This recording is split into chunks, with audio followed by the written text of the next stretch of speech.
Ақбатер жалпы орта білім беретін мектебінің 7-ші сынып оқушысы Тарихова Сағыныш.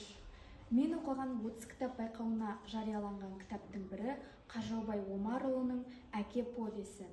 Бұл повесте әке мен бала арасындағы рухани байланыс, тәрбиенің маңызы, отбасы құндылықтары туралы баяндалады.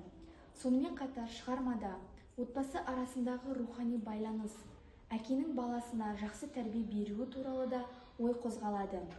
Шығармада әкесінің отбасына, баласына деген сүйіспеншілігі, оның мейірімділігі, әке ретінде баласына жақсы тәрбие беруі, баласына жақсы үлгі көрсетуі де баяндалып, сипатталып көрсетіледі.